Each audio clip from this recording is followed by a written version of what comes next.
Alright, you guys, we just got done from the gym. Wanted to talk to you guys today about tuning the R8. And yes, we are not in the R8 today, we are in the Bronco.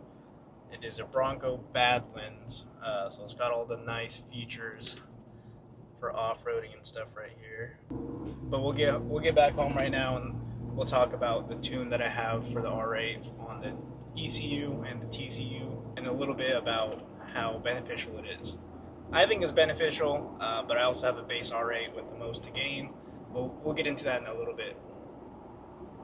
Welcome back to the channel, everybody. Today we're going to talk about tuning your NA cars. I come from the world of BMWs where turbos and a metal pipe and a file download will get you 100 plus horsepower, right? So throw some E85 in there and you're flying down the streets. But today we're going to talk about tuning an NA V10 and if it's worth it or not. And you guys know, with F80s, 335s, G80s, all these 2010 plus BMWs with turbos, it's super easy to tune these and make some really good power with just a couple simple mods. With this, however, to get some crazy power out of it, you do need to go supercharge it or twin turbo it.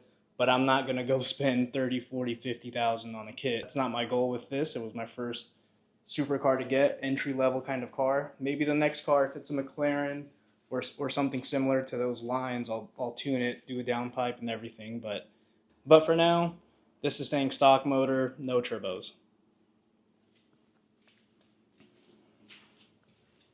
All right, looking at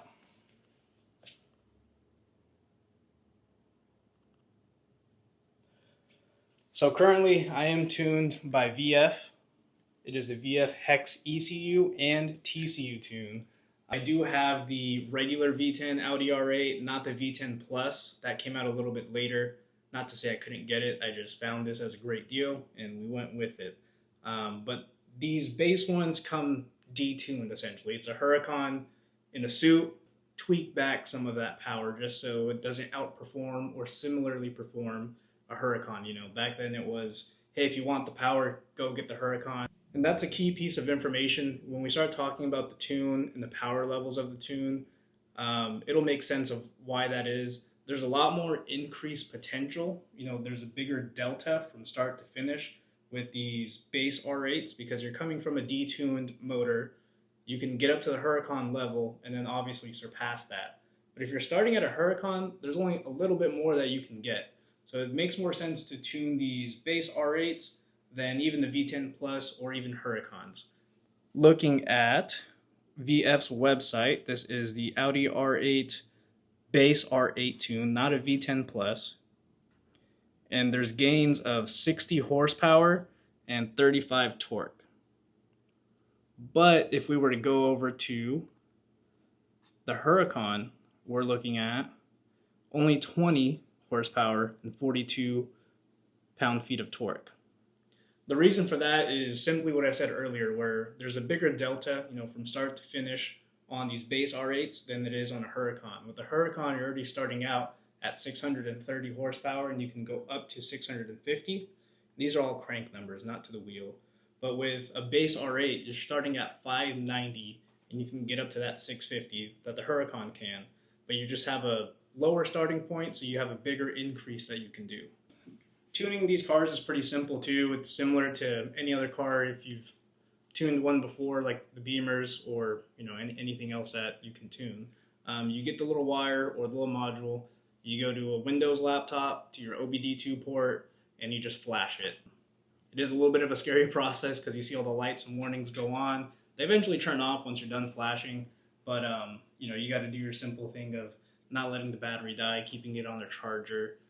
Some cars require you to have the lights off so the battery doesn't die, or to have the seatbelt plugged in so there's no weird errors or issues when you're flashing. I know with the F80s on BM3, you need to have windows down, headlights off, and seatbelt clicked in just for the standard procedure to go perfectly smooth. Some people probably don't follow it, but I followed it. I don't know if you need to do all that or not, but I wouldn't risk it. Going along with the ECU tune, I also have the trans tuned on here. The TCU module is tuned. You get snappier shifts, faster shifts, harder bite on the dual clutch. Honestly makes the experience a lot better, a lot quicker. I highly recommend it. If you're going to modify the R8, you're going to go for the ECU tune. I would go for the TCU as well. It is a different process. You do have to get their computer module sent to you so you can tune it yourself. Hopefully you don't break anything, their module or their computer, or brick your car. But that's kind of the name of the game. If you're going to mod cars, it's kind of pay to play, right? So if you're going to do it, you do it. If you mess up, and you just pay to fix it. Having this car tuned does wake it up a good bit, to be honest. I do have 325s in the back, but I'll still chirp the tires and spin a little bit when I'm doing a launch. So I try not to use launch control, but yeah, even with these meaty tires, I'm spinning on a dig. So it does wake it up a good bit. I think it's worth it in my opinion. Let me know what you guys think. I'm going to go through a quick little summary of the tunes available from VF on these V10s and what I have on the R8 and why it's a little more beneficial on the base R8 than it is on a Huracan. With the Huracan, you're only gaining 20 for like $2,000, whereas with a base R8, you're gaining 60 horsepower for $1,700. It's a little bit cheaper. Appreciate you guys tuning in. Make sure to like, comment, and subscribe. I'll catch you guys on the next one.